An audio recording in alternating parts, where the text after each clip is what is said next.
100 രൂപ അത്ര വലിയ തുകയാണോ? നമ്മളിപ്പോ ഡെയിലി എന്തെങ്കിലും സാധനം വാങ്ങിക്കാൻ ഉപയോഗിക്കുന്ന ഒരു പൈസ ആയിരിക്കും ഈ 100 രൂപ എന്ന് പറയുന്നത്. പക്ഷെ ഡെയിലി ഒരു 100 രൂപ മാറ്റി വെക്കുകയാണെങ്കിൽ ഭാവിയിൽ ഇത് നിങ്ങളെ ഒരു കോടീശ്വരൻ അല്ലെങ്കിൽ കോടീശ്വരി ആക്കും എന്ന് പറഞ്ഞാൽ വിശ്വസിക്കാൻ പറ്റുമോ? ഇതൊരു ഗെറ്റ് റിച്ച് ക്വിക്ക് സ്കീം ഒന്നും അല്ല, പക്ഷെ മാത്തമാറ്റിക്കലി നമുക്കിത് പോസിബിൾ ആണ്.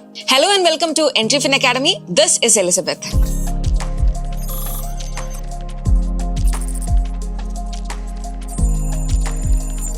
ഞാനിപ്പോ നേരത്തെ പറഞ്ഞപ്പോൾ 100 രൂപ വെച്ചിട്ട് കോടികൾ ഉണ്ടാക്കാം എന്ന് പറഞ്ഞത് ഒരിക്കലും പോസിബിൾ അല്ലാത്ത കാര്യമല്ല. ഇത് വളരെ പോസിബിൾ ആയിട്ടുള്ള കാര്യമാണ്. അതിനെപ്പറ്റിയാണ് നമ്മൾ ഈ വീഡിയോയിലൂടെ ഡിസ്കസ് ചെയ്യാൻ പോകുന്നത്. നമ്മൾ മറ്റൊന്നിനെ പറ്റിയല്ല ഡിസ്കസ് ചെയ്യാൻ പോകുന്നത്, കോമ്പൗണ്ടിങ്ങിനെ പറ്റിയാണ്. ദ കോമ്പൗണ്ടിങ്ങിന്റെ മാജിക്കിനെ പറ്റിയാണ്. എങ്ങനെയാണ് ഈ കോമ്പൗണ്ടിങ് വർക്ക് ചെയ്യുന്നത്, എന്തൊക്കെ കാര്യങ്ങൾ നമ്മൾ ഇതിനു വേണ്ടി ചെയ്യണം, ഇത്രയും കാര്യങ്ങളായിരിക്കും നമ്മൾ ഈ വീഡിയോയിലൂടെ ഡിസ്കസ് ചെയ്യാനായിട്ട് പോകുന്നത്. ആദ്യം തന്നെ നമുക്ക് എന്താണ് കോമ്പൗണ്ടിങ് എന്ന് മനസ്സിലാക്കാം. ഇപ്പൊ നമ്മൾ നോർമലി കേട്ടിട്ടുണ്ടാവും, ഇപ്പൊ പലിശയുടെ മുകളിൽ പലിശ വാങ്ങിക്കും, അല്ലെങ്കിൽ ഭയങ്കര ബ്ലേഡാണ്, ഭയങ്കര കത്തിയാണ്, അതായത് ഇൻട്രസ്റ്റ് ഓൺ ഇൻട്രസ്റ്റ്, പലിശയുടെ മുകളിൽ പലിശ വാങ്ങിക്കുക എന്ന് പറയുന്നുണ്ട്. ഇതുപോലെ തന്നെ നമുക്ക് കിട്ടുവാണെങ്കിലോ, അതായത് നമ്മളുടെ പൈസയുടെ മുകളിൽ പൈസ നമ്മൾക്ക് ലഭിക്കുകയാണെങ്കിലോ, ബേസിക്കലി ഈ ഒരു കാര്യമാണ് കോമ്പൗണ്ടിങ്ങിൽ സംഭവിക്കുന്നത്. ഇതെങ്ങനെയാണ് എന്ന് നമുക്ക് നോക്കാം. ഞാനൊരു എക്സാമ്പിളിലൂടെ കോമ്പൗണ്ടിങ് എന്താണെന്ന് വളരെ ഈസി ആയിട്ട് പറഞ്ഞു തരാം. നിങ്ങളുടെ കയ്യിൽ ഒരു 1000 രൂപയുണ്ട് എന്ന് വിചാരിക്കാം. നിങ്ങൾ ഈ 1000 രൂപേനെ എന്താ ചെയ്യാൻ പോകുന്നത്? ഒരു സ്ഥലത്ത് ഇൻവെസ്റ്റ് ചെയ്യാനായിട്ട് പോവാം. അത് മ്യൂച്വൽ ഫണ്ട് ആയിക്കോട്ടെ, സ്റ്റോക്ക് ആയിക്കോട്ടെ, ഗോൾഡ് ആയിക്കോട്ടെ, എന്തെങ്കിലും ആയിക്കോട്ടെ. നിങ്ങൾക്ക് ഇതിൽ നിന്ന് റിട്ടേൺസ് കിട്ടുന്നത് 10% ഓൺ ഇയർ. നമുക്ക് 10% റിട്ടേൺസ് ആണ് ഈ ഒരു ഇൻവെസ്റ്റ്മെന്റിൽ നിന്ന് കിട്ടുന്നത്. ആദ്യത്തെ വർഷം 1000 രൂപയുടെ 10% റിട്ടേൺസ് എനിക്ക് കിട്ടി. അപ്പൊ എത്രയാണ് എനിക്ക് കിട്ടിയ റിട്ടേൺസ്? 100 രൂപയാണ് അല്ലെ? 1000 രൂപയുടെ 10% എന്ന് പറയുന്നത് 100 രൂപയാണ്. ഇനി രണ്ടാമത്തെ വർഷമായപ്പോ എന്താണ് സംഭവിച്ചതെന്ന് നോക്കാം. 1000 രൂപ തന്നെയാണ് എന്റെ ഇൻവെസ്റ്റ്മെന്റ്, അത് അങ്ങനെ തന്നെ കണ്ടിന്യൂ ചെയ്യാണ്. ഇനി നമ്മൾ കാൽക്കുലേറ്റ് ചെയ്യാൻ നേരം 1000 രൂപ വെച്ചിട്ടല്ല കാൽക്കുലേറ്റ് ചെയ്യാൻ പോകുന്നത്. 1000 രൂപ പ്ലസ് ഞാൻ ഉണ്ടാക്കിയ പ്രോഫിറ്റ്, അതായത് ആദ്യത്തെ കൊല്ലം എനിക്ക് 10% റിട്ടേൺസ് കിട്ടിയപ്പോൾ 100 രൂപ എനിക്ക് പ്രോഫിറ്റ് കിട്ടി. 1000 രൂപ പ്ലസ് ഈ ഒരു 100 രൂപയും കൂടെ ആഡ് ചെയ്തിട്ടായിരിക്കും നമ്മൾ എന്ത് കാൽക്കുലേറ്റ് ചെയ്യാൻ പോകുന്നത്? നമ്മുടെ റിട്ടേൺസ് കാൽക്കുലേറ്റ് ചെയ്യാനായിട്ട് പോകുന്നത്. അപ്പോൾ രണ്ടാമത്തെ വർഷം എന്ന് പറയുമ്പോൾ എനിക്ക് കിട്ടുന്ന റിട്ടേൺസ് മാത്രം വരുന്നത് 110 രൂപയാണ്. ആദ്യത്തെ കൊല്ലം 100 രൂപ കിട്ടി, രണ്ടാമത്തെ കൊല്ലം 110 രൂപ കിട്ടി. അപ്പോൾ എൻ്റെ ടോട്ടൽ എമൗണ്ട് എന്ന് പറയുന്നത് എത്രയായി? 1210 രൂപയായി മാറിയിട്ടുണ്ട്. ഇനി മൂന്നാമത്തെ കൊല്ലം വരുമ്പോഴോ ഇതേ കാര്യം തന്നെ റിപ്പീറ്റ്. നമ്മൾ എത്ര രൂപ? 1210 രൂപയുടെ 10% ആയിരിക്കും നോക്കുന്നത്. ആൻഡ് ഇതിങ്ങനെ വർഷാവർഷം കണ്ടിന്യൂ ചെയ്ത് പോകും. ഒരു പോയിന്റ് എത്തുമ്പോൾ നമ്മൾ ഈ 1000 രൂപയ്ക്ക് ഇൻവെസ്റ്റ് ചെയ്യാനായിട്ട് തുടങ്ങിയില്ലേ, അതിനേക്കാളും മുകളിൽ നമുക്ക് എന്ത് കിട്ടും? റിട്ടേൺസ് കിട്ടുന്ന ഒരു പോയിന്റ് വരെ എത്തുന്നതാണ്. സോ ബേസിക്കലി കോമ്പൗണ്ടിങ് എന്ന് പറഞ്ഞാൽ എന്താ? നമ്മളുടെ ഒരു പ്രിൻസിപ്പൽ എമൗണ്ട്, അതായത് നമ്മുടെ 1000 രൂപ, നമ്മുടെ ഈ 1000 രൂപയുടെ മുകളിൽ നമുക്ക് റിട്ടേൺസ് കിട്ടുന്നു. ആ റിട്ടേൺസിനെ റീഇൻവെസ്റ്റ് ചെയ്യുന്നു. എന്നിട്ട് ഇത് എന്ത് ചെയ്യുന്നു? വീണ്ടും മാർക്കറ്റിൽ വർക്ക് ആവുന്നു. പിന്നെ നമുക്ക് എന്ത് ചെയ്യുന്നു? അതിന്റെ മുകളിൽ വീണ്ടും റിട്ടേൺസ് കിട്ടുന്നു. വീണ്ടും അത് റീഇൻവെസ്റ്റ് ചെയ്യുന്നു. ബേസിക്കലി നമ്മുടെ എമൗണ്ട് അത് റീഇൻവെസ്റ്റഡ് ആകുമ്പോൾ കിട്ടുന്ന റിട്ടേൺസ്. അങ്ങനെയാണ് നമ്മൾ എന്ത് ചെയ്യുന്നത്? കോമ്പൗണ്ടിങ്ങിനെ കാൽക്കുലേറ്റ് ചെയ്യുന്നത്, അല്ലെങ്കിൽ കോമ്പൗണ്ടിങ് എന്ന് പറയുന്നത് ഇതിനെയാണ്. ഇവിടെ എന്താണ് സംഭവിക്കുന്നത്? നമ്മുടെ ഗ്രോത്തിനെ വളരെയധികം മുകളിലോട്ട് കൊണ്ടുപോവാണ് ഇവിടെ ചെയ്യുന്നത്. എന്തിന്? ആൽബർട്ട് ഐൻസ്റ്റീൻ വരെ പറഞ്ഞിട്ടുണ്ട്, ലോകത്തിലെ 8ാമത്തെ അത്ഭുതമാണ് compounding. One who knows it will earn it, one who don't know it will loose it. അതായത് ഒരാൾക്ക് ഇതിനെപ്പറ്റി അറിയാമെങ്കിൽ അയാൾ അതിൽ നിന്ന് നേടും എന്നാണ് അദ്ദേഹം ഇവിടെ ഉദ്ദേശിച്ചിരിക്കുന്നത്. ഇവിടുത്തെ ഒരു കീ പ്രിൻസിപ്പിൾ എന്ന് പറയുന്നത് ഒരിക്കലും നമ്മുടെ റിട്ടേൺസ് അല്ല, നമ്മൾ എത്ര രൂപ ഇൻവെസ്റ്റ് ചെയ്തു അതിന്റെ റിട്ടേൺസും അല്ല, പക്ഷെ returns on return with time ആണ് നമ്മുടെ ഇവിടുത്തെ ഒരു കീ പ്രിൻസിപ്പിൾ എന്ന് പറയുന്നത്. ഞാൻ ഈ പറഞ്ഞ കാര്യങ്ങൾ ഞാൻ ജസ്റ്റ് ഒന്ന് നിങ്ങളെ മാത്തമാറ്റിക്കലി കാണിച്ചു തരാം. ഇവിടെ ഞാൻ എടുത്തിരിക്കുന്ന ഗ്രോയുടെ SIP കാൽക്കുലേറ്റർ എന്ന് പറഞ്ഞ ഒരു കാൽക്കുലേറ്റർ ആണ്. ഇവിടെ ഞാൻ ജസ്റ്റ് SIP കാൽക്കുലേറ്റർ എടുക്കുകയാണ്. ഇവിടെ നമുക്ക് SIP എന്ന് പറയുന്ന ഒരു ഓപ്ഷൻ ഉണ്ട്, അതേപോലെ തന്നെ ലംസം എന്ന് പറയുന്ന ഓപ്ഷൻ ഉണ്ട്.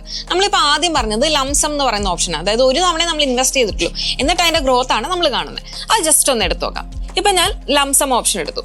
ഒന്ന് ഇമാജിൻ ചെയ്യാം, ഞാൻ ഏകദേശം 5000 രൂപയാണ് ഇൻവെസ്റ്റ് ചെയ്തത് എന്ന് വിചാരിച്ചു നോക്കാം. ഏകദേശം 12% റിട്ടേൺസ് കിട്ടുന്നുണ്ട് എന്ന് തന്നെ നമുക്ക് എക്സ്പെക്ട് ചെയ്യാം. ഞാനൊരു ടൈം പീരീഡ് ആദ്യത്തെ ഒരു 5 കൊല്ലം ആണ് നോക്കുന്നത് എന്ന് വിചാരിക്കും. വെറും 5000 രൂപ ഇൻവെസ്റ്റ് ചെയ്തിട്ടുള്ളൂ. ആ തുക ഒരുപാട് വലുതാകും എന്നല്ല, പക്ഷെ ഈ 5000 രൂപയുടെ ടേംസിൽ നോക്കുക. 5 വർഷം ഞാൻ ഇൻവെസ്റ്റ് ചെയ്യുന്ന സമയത്ത് നമുക്കിവിടെ കാണാൻ പറ്റും ഏകദേശം ഇൻവെസ്റ്റഡ് എമൗണ്ട് എന്ന് പറയുന്നത് 5000 ആണ്. ഇനി എസ്റ്റിമേറ്റഡ് റിട്ടേൺസ്, നമുക്ക് കിട്ടാൻ പോകുന്ന റിട്ടേൺസ് എന്ന് പറഞ്ഞാൽ ഏകദേശം എത്രയായിരിക്കും? 3812 രൂപയായിരിക്കും റിട്ടേൺസ് കിട്ടാൻ പോകുന്നത്. ബട്ട് ഇൻ ടോട്ടൽ നമ്മൾ നോക്കാൻ നേരം 8812 രൂപയായിരിക്കും നമ്മുടെ റിട്ടേൺസ് എന്ന് പറയുന്നത്. ഇനി ഇത് മാറ്റിയിട്ട് ഞാനൊരു 10 കൊല്ലത്തെ കണക്കെടുക്കുകയാണ്. ഓക്കെ, ഒരു 10 കൊല്ലം 5000 രൂപ തന്നെ ഇതിലൊരു എമൗണ്ടിൽ ചേഞ്ച് വരുത്തിയിട്ടില്ല. 5000 രൂപ 12% റിട്ടേൺസ് വെച്ചിട്ട് 10 വർഷം ഞാൻ ഇൻവെസ്റ്റ് ചെയ്യുകയാണെങ്കിൽ എന്താണ് സംഭവിക്കുന്നത് നോക്കാം. അതായത് ഈ 5000 രൂപ ഇൻവെസ്റ്റ് ചെയ്ത സമയത്ത് എൻ്റെ റിട്ടേൺസ് എന്ന് പറയുന്നത് എത്രയായി? 10000 രൂപയോളം എനിക്ക് റിട്ടേൺസ് കിട്ടി. 10 കൊല്ലമായ സമയത്ത് എനിക്ക് എത്ര കിട്ടി?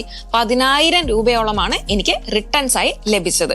ഇനി ഇവിടെ എൻ്റെ ടോട്ടൽ വാല്യൂ, നമ്മൾ ഇൻവെസ്റ്റ് ചെയ്ത എമൗണ്ട് 5000 പ്ലസ് നമ്മളുടെ ഈ 10000 രൂപ, ഏകദേശം 15500 രൂപയോളമാണ് നമ്മുടെ റിട്ടേൺസ് ആയിട്ട് നമുക്ക് ലഭിച്ചത്. ഞാൻ നേരത്തെ പറഞ്ഞില്ലേ, ഒരു പോയിന്റ് കഴിയുമ്പോഴത്തേക്ക് നമ്മൾ ഇൻവെസ്റ്റ് ചെയ്തതിലും കൂടുതൽ തുക നമുക്ക് റിട്ടേൺ ആയിട്ട് ലഭിക്കുന്നതാണ്. അതാണ് ഈ ഒരു കോമ്പൗണ്ടിങ്ങിന്റെ മാജിക് എന്ന് പറയുന്നത്.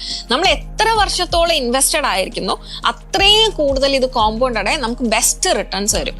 ഇനി നമുക്ക് ഇത് മാറ്റി ഒന്ന് ഇരട്ടിപ്പിച്ച് നോക്കിയാലോ. അതായത് ഞാൻ ഒരു 20 കൊല്ലത്തേക്കാണ് ഇൻവെസ്റ്റ് ചെയ്യുന്നതെന്ന് വിചാരിക്കുക. അങ്ങനെയാണെങ്കിലോ വെറും 5000 രൂപയാണ് ഞാൻ ഇൻവെസ്റ്റ് ചെയ്തത്. എൻ്റെ റിട്ടേൺസ് കണ്ടോ, ഏകദേശം 43,000 രൂപയോളാണ് റിട്ടേൺസ് എന്ന് പറഞ്ഞത്. 5000 മാത്രമാണ് ഇവിടെ ഇൻവെസ്റ്റ് ചെയ്തിരിക്കുന്നത്. നമ്മുടെ റിട്ടേൺസ് കണ്ടോ അത്രയും വലുതാണ്. ഇതാണ് കോമ്പൗണ്ടിങ്ങിന്റെ ഒരു മാജിക് എന്ന് പറയുന്നത്. കണ്ടോ, ആൽബർട്ട് ഐൻസ്റ്റൈൻ അതുകൊണ്ടാണ് പറഞ്ഞത് compounding is 8th wonder of the world എന്ന്. ഇപ്പൊ കോമ്പൗണ്ടിങ്ങിനെ പറ്റി എല്ലാവർക്കും നല്ല ക്ലാരിറ്റി കിട്ടി എന്ന് തന്നെ ഞാൻ എക്സ്പെക്ട് ചെയ്യുന്നു. ഇനി നമുക്ക് ടൈമിന്റെ ഒരു ഗുണം എന്താന്ന് നോക്കാം. ഈ കോമ്പൗണ്ടിങ്ങിന്റെ ഏറ്റവും വലിയ അഡ്വാൻറ്റേജ് എന്ന് പറയുന്നത് ഇതിന്റെ ടൈമാണ്.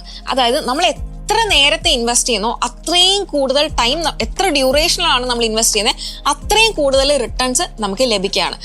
ശരിക്കും പറയുകയാണെങ്കിൽ എത്ര എമൗണ്ട് എന്ന് പോലുമല്ല, നമ്മൾ എത്ര ടൈം ഇൻവെസ്റ്റഡ് ആയിരിക്കുന്നോ അത്രയധികം റിട്ടേൺസ് ആയിരിക്കും നമുക്ക് ലഭിക്കാൻ പോകുന്നത്. ഇപ്പൊ നമ്മളൊരു 20 വയസ്സുള്ള ഒരാളാണ്, അല്ലെങ്കിൽ പോട്ടെ ഒരു 18 വയസ്സുള്ള ഒരാളാണ് എന്ന് വിചാരിക്കുക. അങ്ങനെയാണെങ്കിൽ നമ്മൾ വിചാരിക്കും, ഓ എനിക്കിപ്പോൾ ഇൻവെസ്റ്റ് ചെയ്യാനുള്ള പ്രായമൊന്നും ആയിട്ടില്ലല്ലോ, ഒരു 10-35 വയസ്സാകട്ടെ, അല്ലെങ്കിൽ ഒരു ഏജ് എത്തിയിട്ട് നമുക്ക് ഇൻവെസ്റ്റ്മെന്റിനെ പറ്റി ആലോചിക്കാം. ഇപ്പൊ നമുക്ക് കുറച്ചുകൂടെ ഒരു എൻജോയ് ചെയ്ത് നടക്കാൻ പറ്റുന്ന ഒരു സമയമല്ലേ. അങ്ങനെ ചിന്തിക്കരുത്. ചെറിയ രീതിയിലാണെങ്കിലും നമുക്ക് ഇൻവെസ്റ്റ്മെന്റ് സ്റ്റാർട്ട് ചെയ്യുവാണെങ്കിൽ അത് വലിയ രീതിയിൽ നമുക്ക് ഗുണം ചെയ്യും. ഇതെങ്ങനെയാണെന്ന് ഞാൻ പറഞ്ഞുതരാം. നമുക്ക് 2 എക്സാമ്പിൾസ് എടുക്കാം. അതായത് പേഴ്സൺ എയും, അല്ലെങ്കിൽ നമുക്ക് രാജു രാധ എന്ന് തന്നെ വിളിക്കാം. രാജു എന്ന് പറയുന്ന ഒരാളും അതേപോലെ തന്നെ രാധ എന്ന് പറയുന്ന ഒരാളും. ഇപ്പോൾ രാജു എന്ന് പറയുന്ന ആള് ഏകദേശം 5000 രൂപ വെച്ച് ഒരു 30 കൊല്ലം എന്ത് ചെയ്തു? ഇൻവെസ്റ്റ് ചെയ്തുകൊണ്ടേയിരുന്നു. അതായത് SIP മോഡലിൽ ചെയ്തുകൊണ്ടിരുന്നു. അതായത് മാസാമാസം 5000 രൂപ വെച്ച് ഇങ്ങനെ ഇൻവെസ്റ്റ് ചെയ്ത് പോവാണ് ചെയ്തത്. ഇനി നമുക്ക് മറിച്ച് രാധ എന്ന് പറയുന്ന ഒരു ആളുണ്ട്.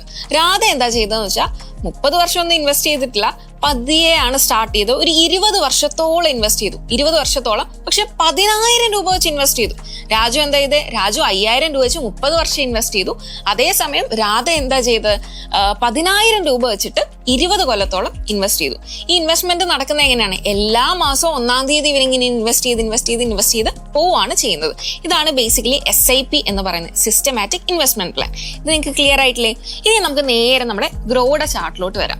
ഇപ്പൊ ഞാൻ നേരെ ഷിഫ്റ്റ് ചെയ്ത് SIPയിലോട്ട് പോവാണ്. ഞാൻ ഒന്നുകൂടെ പറയാം, SIP എന്താ? നമ്മൾ ഓരോ മാസവും കൃത്യമായ ഇടവേളകളിൽ നമ്മൾ ഇൻവെസ്റ്റ് ചെയ്യുന്നതിനെയാണ് SIP എന്ന് പറയുന്നത്, സിസ്റ്റമാറ്റിക് ഇൻവെസ്റ്റ്മെന്റ് പ്ലാൻ. ഓക്കെ, ഇവിടെ എന്താണ് സംഭവിക്കുന്നത് നോക്കാം. നമ്മുടെ ആദ്യത്തെ കേസ് എന്താ? രാജു എന്ന് പറയുന്ന ആൾ എന്താണ് ചെയ്യുന്നത്? രാജു എന്ന് പറയുന്ന ആള് 5000 രൂപ വെച്ചിട്ടാണ് ഇൻവെസ്റ്റ് ചെയ്യുന്നത്. ഏകദേശം സെയിം 12% റിട്ടേൺസ് കിട്ടുന്നതിലാണ് ഇൻവെസ്റ്റ് ചെയ്യുന്നത്. ഒരേ ഒരു വ്യത്യാസം എന്ന് പറയുന്നത് രാജു ഇൻവെസ്റ്റ് ചെയ്യുന്നത് 30 കൊല്ലത്തേക്കാണ്. ഓക്കെ, 30 കൊല്ലത്തേക്കാണ് ഇൻവെസ്റ്റ് ചെയ്യുന്നത്. ഇതിന്റെ ഇടയ്ക്ക് എമൗണ്ട് കൂട്ടാനും ഒന്നും പോയിട്ടില്ല. 5000 ഇങ്ങനെ കൺസിസ്റ്റന്റ് ആയിട്ടാണ് പോകുന്നത്.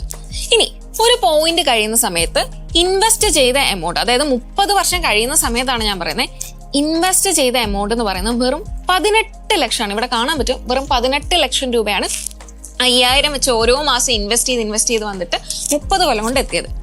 പക്ഷെ ഇവിടെ കിട്ടിയ റിട്ടേൺസ് നിങ്ങൾ എല്ലാവരും കാണുന്നില്ലേ? 1,36 ലക്ഷം രൂപയാണ് ഇവിടെ കിട്ടിയ റിട്ടേൺസ്. അതായത് ഇൻവെസ്റ്റ് ചെയ്തതിന്റെ എത്രയോ ഇരട്ടിയാണ് നമുക്ക് കിട്ടിയ റിട്ടേൺസ് എന്ന് പറയുന്നത്.